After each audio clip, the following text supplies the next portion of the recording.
यह कहानी प्राचीन काल की है, जब एक राजा अपने राज्य पर न्याय और परोपकार से शासन करता था।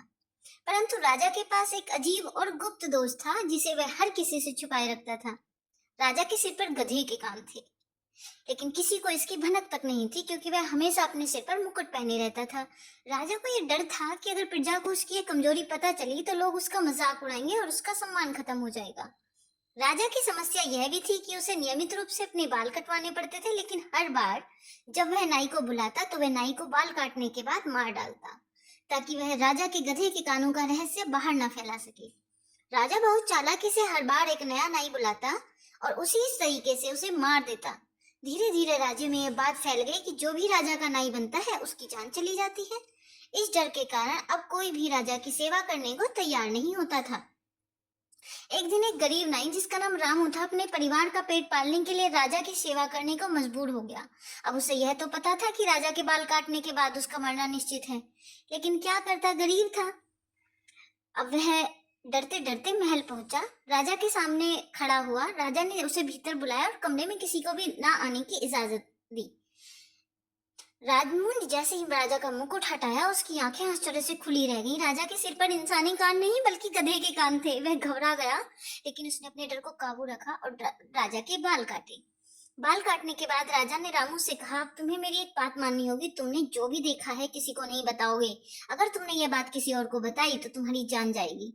रामू डर से कांप रहा था, लेकिन उसने राजा से वादा किया कि वह इस बात को किसी को नहीं कहेगा। रामू महल से लौट आया, लेकिन राजा के गधे के कानों का रहस्य उसके मन में घूमता रहा। किसी को यह राज बताने के लिए तड़प रहा था, लेकिन उसने राजा के कहे अनुसार चुप रहना था। दिन बीतते गए, परंतु रामू की तबीयत खराब होने लगी, क्योंकि वह एक राज छुपा रहा था और वो बहुत परेशान था, क्योंकि वो कह नहीं पा रहा था किसी से।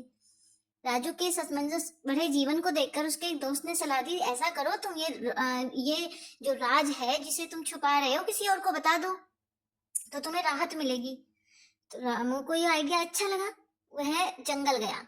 वहां उसने एक पेड़ को चूज किया कि चलो इस पेड़ को बता देता हूँ। यह पेड़ हरे भरे पत्तों वाला एक बांस का पेड़ था। सुनसान जगह पर अकेला खड़ा था। रामू ने पेड़ के तने के पास जाकर धीरे से कान लगाकर बोल दिया, "राजा के कान तो गधे जैसे हैं। राजा के कान गधे जैसे।"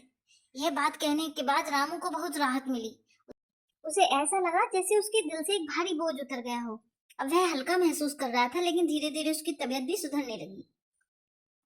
वह सामान्य जीवन में वापस लौट आया। कुछ महीनों बाद उस बांस के पेड़ को काटकर एक ढोल बनाया गया।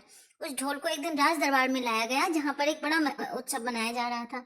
संगीतकारों को उस ढोल पर प्रदर्शन करने का अवसर दिया गया। जैसे ही संगीतकार ने उस ढोल को बजाना शुरू किया, ढोल से अजीब आवाज निकली, "राजा के कान गधे जैसे, राजा के कान गधे जैसे।" यह सुनकर सभी दरबारियों और प्रजाजनों में खलबली मच गई।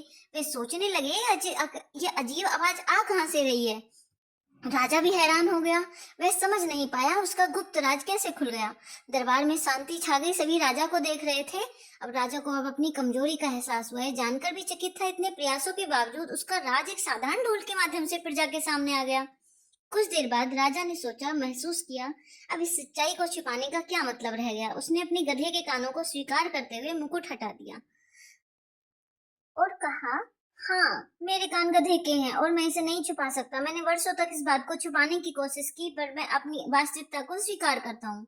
राजा के साहसिक कदम को देखकर दरबारियों और प्रजाजनों में उसके प्रति सम्मान और बढ़ गया। लोगों ने राजा के दोस्त को नहीं बल्कि उसके अच्छे काम और न्यायप्रियता को महत्व दिया। इस घटना के बाद राजा ने अपने कानों के बारे में और शर्मिंदगी महसूस नहीं की। उसने नाई रामू को भी माफ कर दिया और उसे पुरस्कृत किया। तो इससे यही सीख मिलती है कि सत्य को स्वीकार कर लेना चाहिए।